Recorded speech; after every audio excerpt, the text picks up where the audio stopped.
நீங்கள் வந்து பணத்தை வந்து வங்கியில் வைப்பு நிதியில் வச்சிங்கன்னா ஒரு 100 ரூபாய் வைப்பு நிதி வச்சிங்கன்னா ஒரு வருஷம் கழிச்சு அது 7 ரூபாய் உங்களுக்கு இன்ட்ரெஸ்ட் கிடைக்கும், 2 வருஷம் கழிச்சு 14 ரூபாய் கிடைக்கும், 3 வருஷம் கழிச்சு 21 ரூபாய் கிடைக்கும், 4 வருஷம் கழிச்சு 28 ரூபாய் கிடைக்கும். அது லீனியர் பே ஆகும். ஓகே. பங்குச்சந்தையில் நீங்கள் 100 ரூபாய் முதலீடு பண்ணீங்கன்னா, ஆனால் இந்த பங்குச்சந்தை வந்துக்கிட்ட மட்டும் எந்த வெக்கமுமே இல்லாமல் சார் எந்த ஷேர் வாங்கலான்ட்டு மற்றவங்க பேச்சை தான் கேட்பாங்க. ஓகே. ஸோ மற்றவங்க பேச்சை கேட்டு பங்குச்சந்தை அப்படிங்கிறது வந்து இங்கே ரிஸ்க் இருக்கு இல்லைங்களா? அப்போது இங்கே யார் ரிஸ்க் எடுக்கணுமோ அவங்க இங்கே ரிஸ்க் எடுக்கிறது இல்லை. ஓகே. யார் ரிஸ்க் எடுக்கக்கூடாதோ அவங்க ரிஸ்க் எடுக்கிறாங்க. எம்ஜிஆர் என்ன பண்ணார், அவருடைய மொத்த பணத்தையும் வச்சு ஒரு படம் எடுத்தார். அந்த படத்தோட பேர் வந்து நாடோடி மன்னன். ஓகே. அப்போ ஒரு நண்பர்கள்கிட்ட பேசும்போது ஒரு தமாஷா சொல்லியிருக்கிறாரு, நான் நிறைய பணத்தை முதலீடு பண்ணிட்டேன் இதில், நாடோடி மன்னன். இந்த படம் வெற்றி அடைந்தால் நான் மன்னன், இந்த படம் தோல்வி அடைந்தால் உங்கள்கிட்ட கொஞ்சம் சர்ப்ளஸ் கேஷ் இருக்குது அப்படின்னா நீங்கள் ஒரு தங்கம் வாங்குவீங்க. தங்கம் வாங்கிட்டு விற்க மாட்டீங்க, ஒரு 10 வருஷம் 20 வருஷத்துக்கு அப்படியே வச்சுருப்பீங்க. ஏதோ ஒரு அவசரம் ஆபத்து, ஒரு 10 வருஷம் கழிச்சு ஏதோ அவசரம் ஆபத்துனா அந்த தங்கத்தை விற்றுப்பீங்க. இதுக்கு பேர் வந்து முதலீடு. இதே வந்து ஒரு தங்க நகை கடை நடத்துகிறாங்க இல்லையா, அவங்க பண்ணுறது வந்து முதலீடு கிடையாது. ஸோ பங்குச்சந்தை அப்படிங்கிறது இது வந்து ஒரு தொழில், இது ஒரு வியாபாரம். இப்போ இந்த வியாபாரத்தில் சிலருக்கு பிரச்சனைகள் வரலாம். அந்த மாதிரிலாம் வரும்போது அவங்க போலீஸுக்கு போக முடியாது. ஸோ அவங்க வந்து செபிக்கு போகணும். ஸோ செபி அப்படிங்கிறது வந்து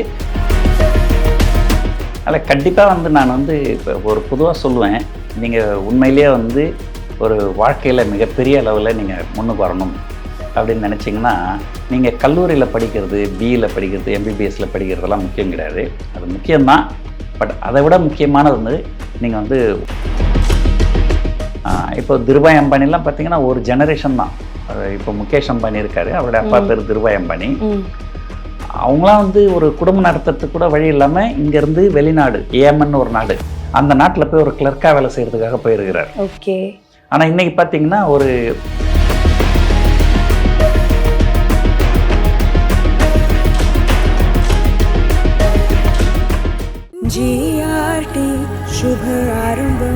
GRT Dwellers. Periyar Maniamma Institute of Science and Technology, Tanjavur, B.Tech, Biotechnology with specialization in computer science and biology. எல்லாமே நல்லா இருக்கும், எல்லாருக்கும் பிடிக்கும். The Chennai Silks தரமான ஆடி, பெருமை மிக ஆடி. குமுதம் நேயர்களுக்கு ஒரு மிகப்பெரிய வணக்கம். ஸோ இன்னைக்கு நம்ம யாரை இன்டர்வியூ பண்ண போறோம்னா, அவங்கள பத்தி சொல்லணும்னா இன்னைக்கு இருக்கக்கூடிய இளைஞர்களுக்கு ஒரு மிகப்பெரிய இன்ஸ்பிரேஷன் சொல்லலாம். எஸ், த நன் அதர் தென் மிஸ்டர் பிஆர் சுந்தர் சார் தான் நம்ம கூட இருக்காங்க. சார் வணக்கம் சார். வணக்கம். எப்படி இருக்கீங்க? நல்லா இருக்கம்மா. சார், எல்லா கொஸ்டினும் கேட்கறதுக்கு முன்னாடி Mint Street to Dalal Street, Dalal Street to Wall Street, எப்படி இருக்கு இந்த பயணம்? இது உண்மையிலே ஒரு இம்ப்ரெசிவான பயணம் தான். நான் வந்து ஒரு மிக ஏழ்மையான ஒரு குடும்பத்தில் பிறந்தேன். தங்கசாலை அப்படின்ற மின்ட் ஸ்ட்ரீட்டு, அங்கே வந்து டிடிவி ஹை ஸ்கூல் அப்படின்னு ஒரு ஸ்கூல் இருக்குது. அதுக்கு பக்கத்தில் கோவிந்த நாயக்கப்பன் செட்டி ஸ்ட்ரீட்னு ஒரு ஸ்ட்ரீட் இருக்குது. அங்கே வந்து மணலி ஹாஸ்டல் அப்படின்னு ஒரு ஹாஸ்டல் இருக்குது. என்னுடைய பேரண்ட்ஸ் வந்து எனக்கு சாப்பாடு போடுற அளவுக்கு கூட வசதி இல்லை. அதனால் அது வந்து ஒரு இலவச ஹாஸ்டல். அந்த இலவச ஹாஸ்டலில் என்னை சேர்த்துட்டாங்க. அங்கே வந்து இலவசமாக தங்க இடமும் கொடுப்பாங்க, இலவசமாக சாப்பாடும் போடுவாங்க. காலையில் சாப்பாடு போடுவாங்க, நைட்டு சாப்பாடு போடுவாங்க, மத்தியானம் போட மாட்டாங்க. அதுக்கு காரணம் என்னென்னா வந்து அந்த ஹாஸ்டலில் தங்கி படிக்கிற பசங்க பல பள்ளிக்கூடங்களில் படிப்பாங்க. ஒவ்வொரு பள்ளிக்கூடத்துலேயும் லஞ்ச் டைம் வித்தியாசமாக இருக்கும் அப்படின்றதுனால பண்ணுறதில்ல. ஆனால் மதியத்தில் வந்து அந்த காலத்தில் வந்து காமராஜர் மதிய உணவு திட்டம் அப்படின்னு இருந்தது. அந்த மதிய உணவு வந்து நான் பள்ளிக்கூடத்தில் சாப்பிடுவேன். ஓகே. ஸோ ஒரு மிகவும் ஒரு ஏழ்மையான ஒரு குடும்ப சூழ்நிலை பிறந்து ஒரு பெற்றோர்களுக்கு எனக்கு உணவு அளிக்கக்கூட வசதி இல்லாத நான் வந்து ஒரு மணலி ஹாஸ்டலில் படித்து காமராஜர் மதிய உணவு திட்டத்தில் சாப்பிட்டு அந்த மின்ட் ஸ்ட்ரீட்லேருந்து இன்றைக்கி ஒரு தலால் ஸ்ட்ரீட்டில் ஒரு மிக முக்கியமான ஒரு ட்ரேடராகவும், இப்போ சமீப காலமாக தலால் ஸ்ட்ரீட் மட்டும் பத்தாது அப்படின்னு சொல்லிட்டு வால் ஸ்ட்ரீட் அமெரிக்க பங்குச்சந்தையிலையும் நுழைஞ்சிருக்கிறேன். நான் வந்து ஒரு மிகப்பெரிய ஒரு ட்ரேடர், வர்த்தகர் அப்படின்னு சொல்லலாம். நான் முதலீட்டாளர் கிடையாது, நான் வந்து ஒரு வர்த்தகர். ஓகே. ஸோ இந்த பயணம் உண்மையிலே ஒரு ஒரு மனநிறைவான ஒரு பயணம் அப்படின்னு தான் சொல்லலாம். Yes sir. அதனால தான் நான் வந்து ஃபர்ஸ்டே சொன்னேன், இன்றைய காலகட்டத்தில் இருக்கக்கூடிய இளைஞர்களுக்கு ஒரு மிகப்பெரிய இன்ஸ்பிரேஷன் சொல்லலாம். பிகாஸ் இந்த மதிய உணவு திட்டம் அந்த ஒரு விஷயத்த வச்சு இந்த அளவுக்கு வளர்ந்துருக்கீங்க. ஏழ்மையான ஒரு குடும்பத்திலிருந்து நீங்க இப்போ அமெரிக்கால நம்ம போய் வர்த்தகம் பண்ற அளவுக்கு நம்ம வளர்ந்துருக்கோம் இல்லையா? ஸோ அந்த வளர்ச்சியை நீங்க எப்படி இளைஞர்களுக்கு நீங்க எப்படி சொல்ல வரீங்க? அதில் கண்டிப்பாக வந்து நான் வந்து இப்போ ஒரு பொதுவாக சொல்லுவேன், நீங்கள் உண்மையிலேயே வந்து ஒரு வாழ்க்கையில் மிகப்பெரிய அளவில் நீங்கள் முன்னுக்கு வரணும் அப்படின்னு நினச்சிங்கன்னா, நீங்கள் கல்லூரியில் படிக்கிறது, பிஇயில் படிக்கிறது, எம்பிபிஎஸ்சில் படிக்கிறதெல்லாம் முக்கியம் கிடையாது. அது முக்கியம்தான். பட் அதை விட முக்கியமானது வந்து நீங்கள் வந்து 1ஆம் வகுப்பு பாடப்புத்தகத்தை படிக்கணும். அங்கே தான் வந்து உங்களுக்கு நிறைய வேல்யூஸ் சொல்லி கொடுத்துருப்பாங்க. ஒரு சின்ன உதாரணத்துக்கு சொல்கிறேன். ஒரு பணக்காரர் வந்து ஒரு நாயை வளர்த்துட்டு இருந்தார். அந்த நாயோட அவர் தெருவில் வாக்கிங் போகும்போது ஒரு தெருநாய் அவரை சீண்டிச்சு. இவருக்கு கோபம் வந்து இவருடைய நாயை வந்து அந்த திருநாயை துரத்த சொன்னார். ஒரு நாய் வந்து திருநாயை துரத்துச்சா, ஆனால் திருநாய் வந்து ஓடிடுச்சு. அந்த நாயை பிடிக்க முடியல. அதனால் இந்த நாய் வந்து திரும்ப ஓனர்கிட்ட வந்தப்போ அந்த ஓனர் கேட்டார், ஏமா உனக்கு எவ்வளோ செலவு பண்ணேன் நான், ஒரு திருநாயை உன்னால் பிடிக்க முடியலையே அப்படின்னு கேட்டார். அதுக்கு அந்த நாய் சொல்லிச்சு, நான் வந்து என்னுடைய எஜமானனுடைய விசுவாசத்துக்காக நான் ஓடினேன், ஆனால் அந்த நாய் அதனுடைய உயிரை காப்பாற்றுறதுக்காக ஓடிச்சு. அதனால் கண்டிப்பாக அதனுடைய வேகம் வந்து அதிகமாக இருக்கும். அப்போ நான் சொல்லுவேன், ஓடணும்னு முடிவு பண்ணிட்டா அந்த திருநாய் மாதிரி நம்ம ஓடணும். Oh, be like a street dog. ஆமாம், அந்த மாதிரி ஒரு எது செஞ்சாலும் அதில் வந்து நம்முடைய ஈடுபடுத்திக்கின்னு ஒரு நல்ல நோக்கத்தோடு கண்டிப்பாக முயற்சி பண்ணால் கண்டிப்பாக வந்து எல்லாராலையும் இதை சாதிக்க முடியும். கண்டிப்பா சார். ஸோ இப்போ coming to the point, SEBI அப்படிங்கிற ஒரு விஷயம் வந்து இருக்கு அப்படின்னு நம்ம எல்லாருக்கும் தெரியும். பட் அந்த செபினா என்னன்னு நிறைய பேருக்கு தெரியாம இருக்கு.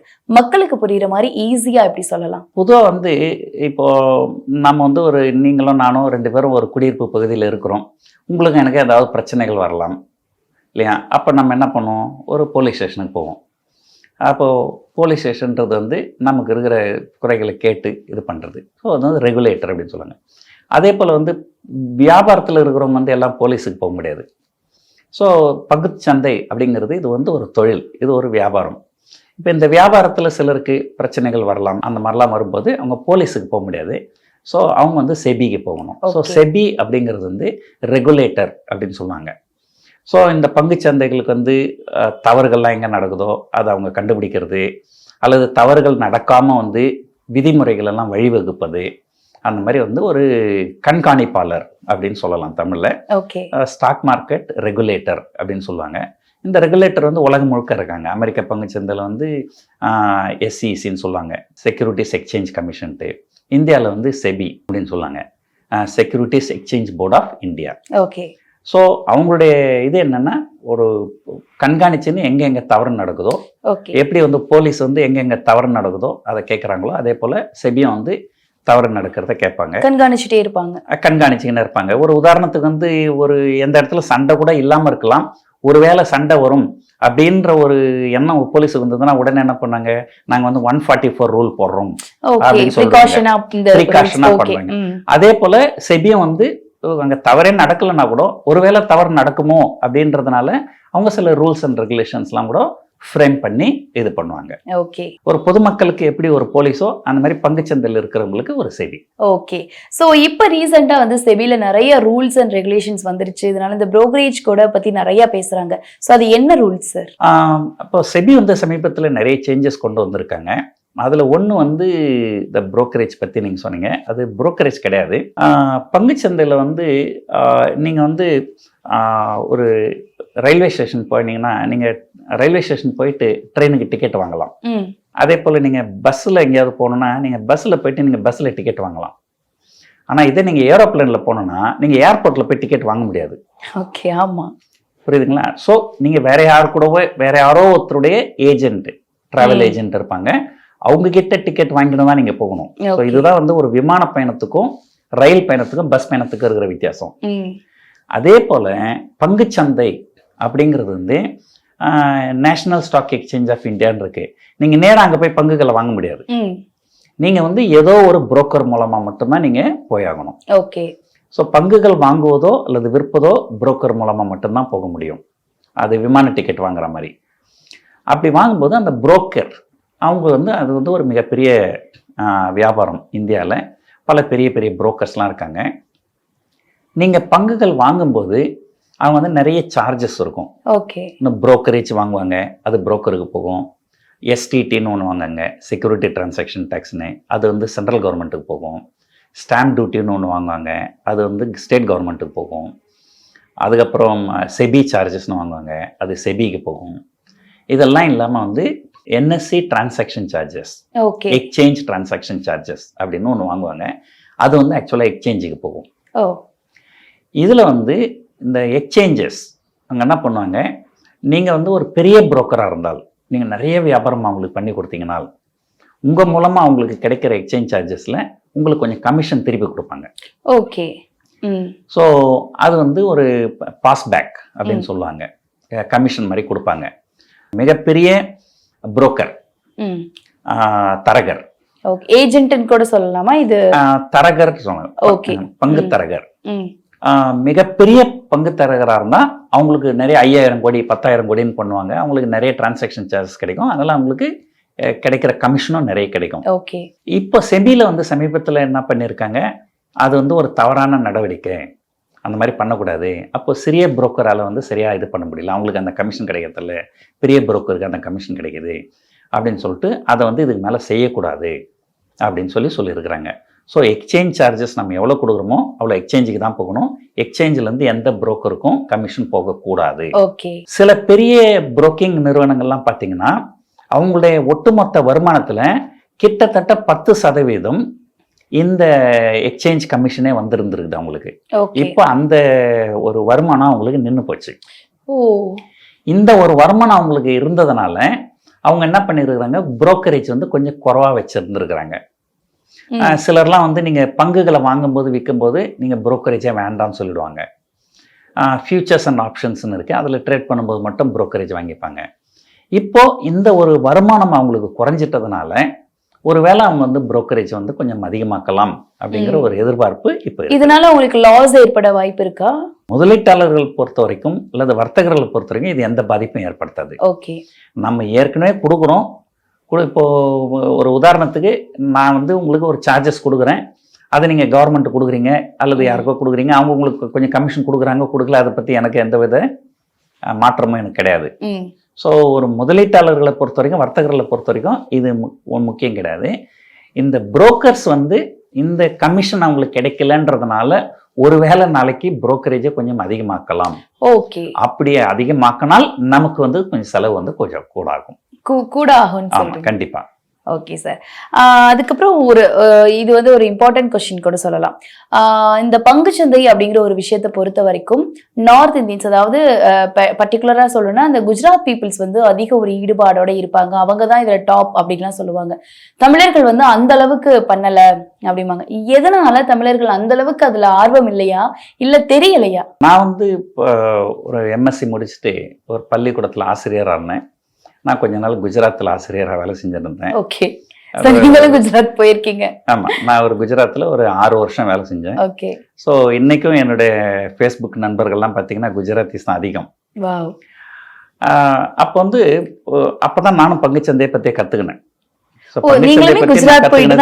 குஜராத்திஸ் கிட்ட இருந்து தான் கற்றுக்கினேன், குஜராத்தி நண்பர்கள் கிட்ட இருந்து தான் கற்றுக்கினேன்.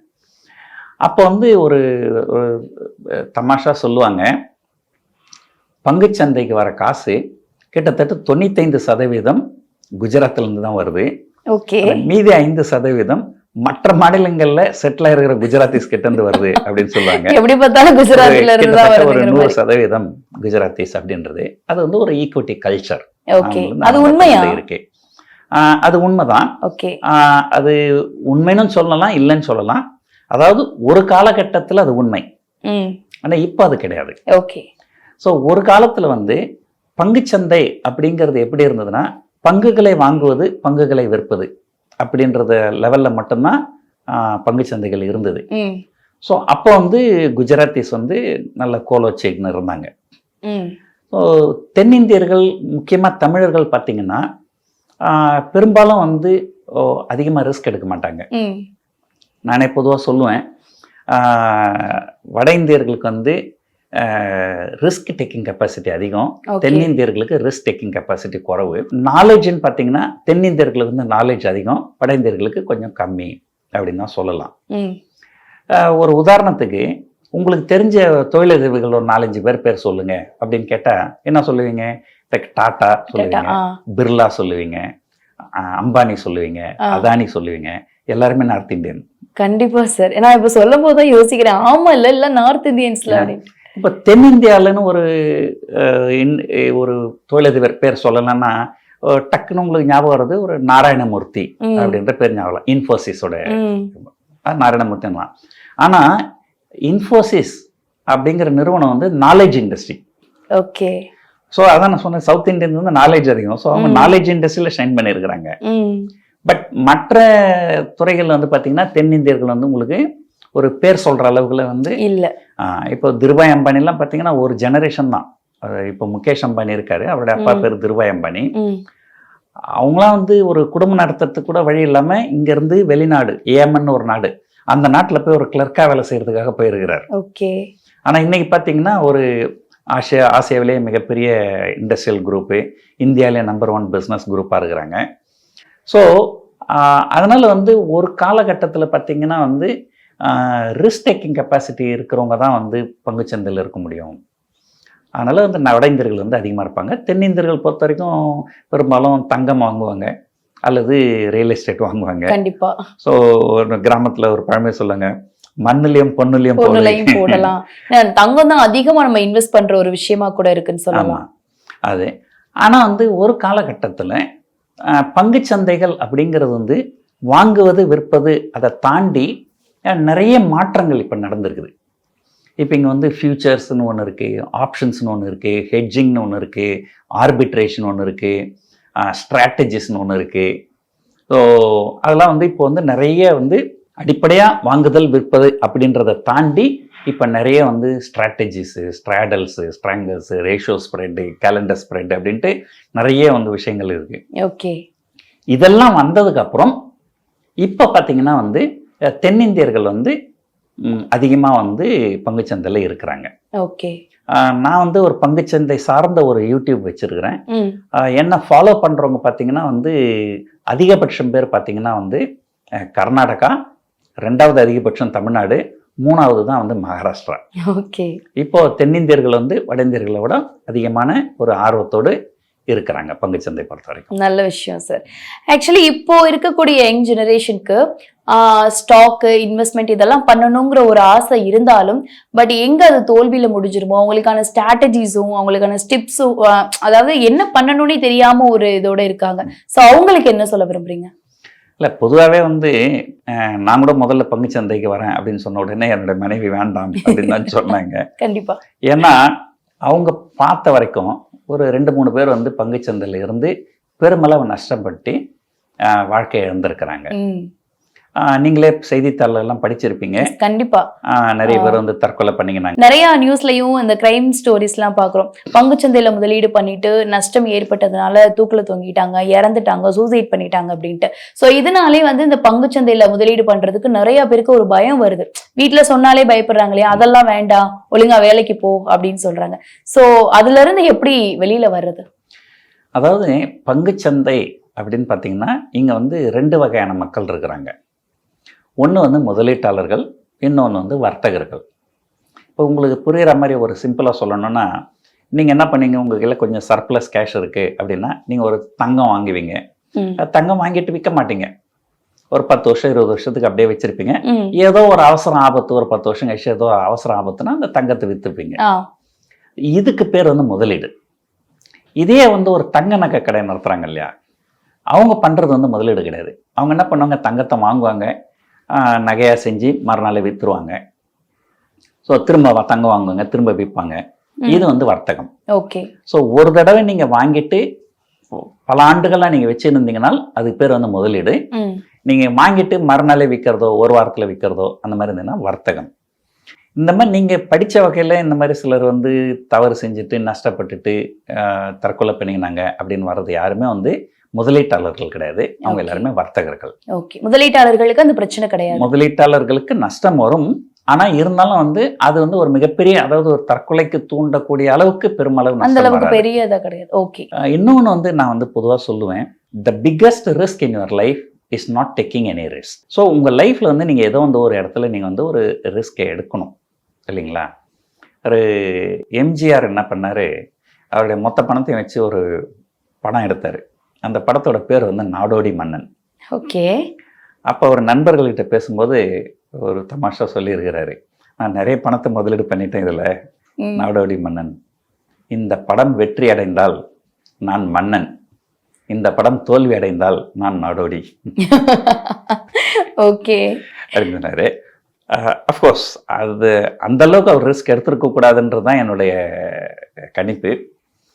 ஸோ எதுக்காக இதை சொல்ல வரேன்னா, வாழ்க்கையில் வந்து ஏதோ ஒரு காலகட்டத்தில் நீங்கள் வந்து ஒரு ரிஸ்க் எடுக்கணும்.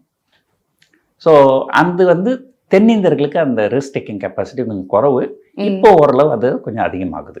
ஓகே. இது வந்து ஒன்று. இன்னொன்று ரிஸ்க் பற்றி சொன்னீங்க, என்ன சொல்கிறேன்னாக்கா, சின்ன உதாரணத்துக்கு சொல்கிறேன். நான் ஒரு பள்ளிக்கூடத்தில் ஆசிரியராக இருந்தேன். கிட்டத்தட்ட ஒரு 1000 பசங்க படித்தாங்க என்கிட்ட. அதில் ஒரு 5-6 பசங்க வந்து சிகரெட் பிடிப்பாங்க.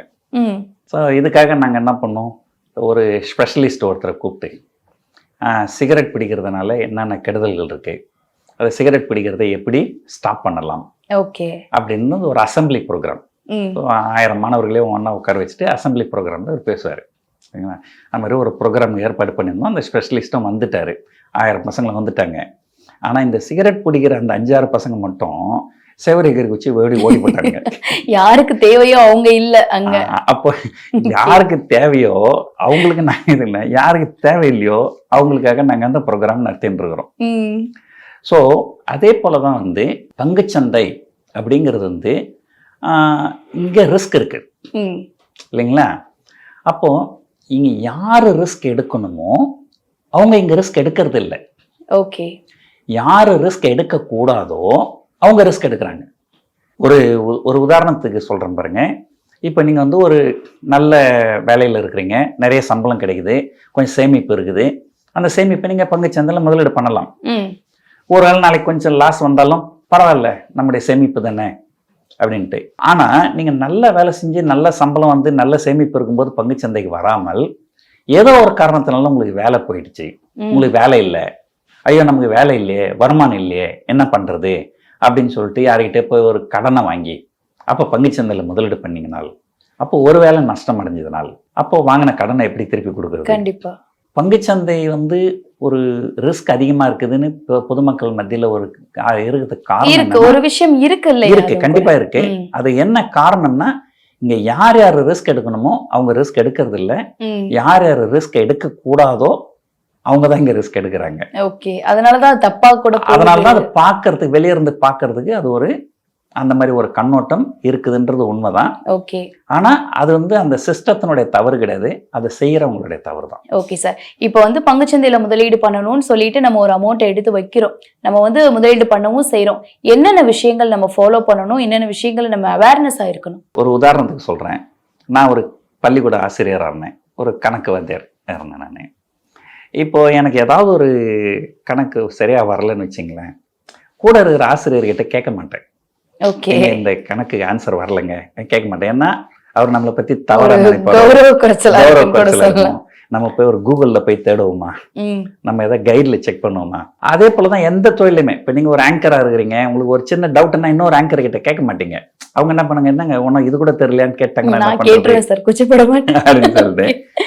அப்ப என்னன்னா அந்த ஒரு சுய கௌரவம், சுயமரியாதை அதெல்லாம் நம்மளை தடுக்கும் இல்லைங்களா? அதனால நம்மளே வந்து முயற்சி பண்ணி நம்மளே எல்லாத்தையும் செய்யறதுக்கு தான் நம்ம முயற்சி பண்ணுவோம். ஆனா இந்த பங்குச்சந்தை வந்துகிட்ட மட்டும் எந்த வெக்கமுமே இல்லாம சார் எந்த ஷேர் வாங்கலாம்ட்டு மத்தவங்க பேச்சை தான் கேட்பாங்க. ஓகே. ஸோ மத்தவங்க பேச்சை கேட்டு நீங்க எதுலயும் முதலீடு பண்ணாதீங்க. அதுதான் முதல் அறிவுரை இல்லைங்க. அது வந்து நம்பர் 1. 2வது, உங்களுக்கு ரிஸ்க் எடுக்கக்கூடிய நிலையில நீங்க இருந்தால் மட்டுமே நீங்க பங்குச்சந்தையில வரணும். ஓகே. ரிஸ்க் எடுக்கக்கூடிய சூழ்நிலையில இல்லை அப்படின்னா நீங்க இங்க வரக்கூடாது. ஒருவேளை லாஸ் வந்தாலும் அதை அக்செப்ட் பண்ணிக்க கூடிய மைண்ட் செட் இருந்தா மட்டும் நீங்க இன்வெஸ்ட் பண்ணலாம். கண்டிப்பா. ஓகே.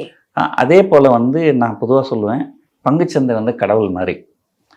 நமக்கு என்ன கொடுக்குறாரோ கடவுள் நம்ம சந்தோஷமா வாங்கிக்கணும். கடவுள் கிட்ட போய் நம்ம டிக்டேட் பண்ண முடியாது. எனக்கு மாசத்துக்கு 1 லட்சம் கொடு கடவுளை கேட்க முடியாது, டிமாண்ட் பண்ணக்கூடாது.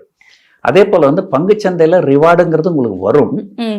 ஆனா நிறைய பேர் எங்கிட்ட கேட்குறாங்க, சார் நான் ஒரு 50 லட்ச ரூபாய் வச்சிருக்கிறேன், மாசத்துக்கு 2 லட்ச ரூபாய் என்னால சம்பாதிக்க முடியுமா பங்குச்சந்தையில அப்படின்னு கேட்டா அதுக்கு வந்து பதில் கிடையாது. ஓகே. ஏன்னா சில நேரங்கள்ல உங்களுக்கு 2% லாபம் வரும், சில நேரத்தில் 10% லாபம் வரும், சில நேரத்தில் 5% நஷ்டமும் வரும்.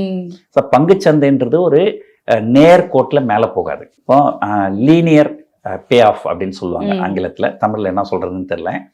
நீங்கள் வந்து பணத்தை வந்து வங்கியில் வைப்பு நிதியில் வச்சிங்கன்னா, ஒரு 100 ரூபாய் வைப்பு நிதி வச்சிங்கன்னா 1 வருஷம் கழிச்சு அது 7 ரூபாய் உங்களுக்கு இன்ட்ரெஸ்ட் கிடைக்கும், 2 வருஷம் கழிச்சு 14 ரூபாய் கிடைக்கும், 3 வருஷம் கழிச்சு 21 ரூபாய் கிடைக்கும், 4 வருஷம் கழிச்சு 28 ரூபாய் கிடைக்கும். அது லீனியர் பே ஆஃப். ஓகே. பங்குச்சந்தையில் நீங்கள் 100 ரூபாய் முதலீடு பண்ணீங்கன்னா அடுத்த வருஷம் அது 120 ரூபாயா இருக்கும், அதுக்கு அடுத்த வருஷம் அது 110 ரூபாயும் ஆகும், அதுக்கு அடுத்த 150 ஆகும், அதுக்கு இப்படி ஆகலாம். ஆனால் ஒரு நீண்ட கால அடிப்படையில் நீங்கள் பங்குச்சந்தையில் முதலீடு பண்ணீங்கன்னா பங்குச்சந்தைகள் வந்து கண்டிப்பாக வந்து நீங்கள் வங்கி வைப்பு நிதியில் வச்சிருக்கிறத விட கூடுதலான வர்றதுக்கு வாய்ப்புகள் நிறைய இருக்கு. இந்த இடத்துல வந்து நிறைய பேர் வந்து தோல்வி அடைகிறதுக்கு காரணம் என்னன்னு கேட்டிங்கன்னா ஒரு அதிகமான எதிர்பார்ப்போடு வராங்க. ஓகே. ஸோ அது எதிர்பார்ப்புகள் அதிகமாக இருக்கும்போது கண்டிப்பாக ஏமாற்றமும் அதிகமாக இருக்கும். ஓகே. ஸோ அதனால் வந்து நீங்கள் ஒன்று மற்றவங்க பேச்சு கேட்டு முதலீடு பண்ணாதீங்க, நீங்களே ஆராய்ச்சி பண்ணி பண்ணுங்க. 2வது உங்கள் ரிஸ்க் எடுக்கக்கூடிய கெப்பாசிட்டி இருந்தால் மட்டும் பண்ணுவாங்க, கடன் வாங்கிலாம் முதலீடு பண்ணாதீங்க. ஓகே. பங்குச்சந்தைகள் வந்து ஏற்ற இறக்கத்துக்கு உட்பட்ட ஒரு விஷயம். அது வந்து ஒரு மாதம் எனக்கு இந்த பங்குச்சந்தையிலேருந்து இவ்வளோ வரணும் அப்படின்ற எதிர்பார்ப்புலாம் இங்கே இருக்கக்கூடாது. ஓகே. ஸோ செல்ஃப் ஸ்டடீஸுங்கிறது அதில் ரொம்பவே ஒரு இம்பார்ட்டண்டான விஷயம் சொல்லலாம். இப்போ உள்ள டெக்னாலஜிஸ் இம்ப்ரூவைஸோட கம்பேர் பண்ணுறப்போ இப்போ நிறைய ஃபண்டமெண்டல் அனாலிசிஸ், சேட் பேட்டர்ன், இந்த கேண்டில் ஸ்டிக் இதெல்லாம் சொல்கிறாங்க. பட் அப்போ வந்து இந்த அளவுக்கு நாலேஜ் இல்லைன்னு கூட சொல்லலாம். ஸோ அப்போ இருக்கக்கூடிய சுச்சுவேஷனில் எப்படி முதலீட்டாளர்கள்லாம் இது பண்ணாங்க? இல்லை, பொதுவாக வந்து நீங்கள் சொல்கிற ஃபண்டமெண்டல் அனாலிசிஸ், டெக்னிக்கல் அனாலிசிஸ் வந்து எல்லா காலத்துலையும் இருந்தது.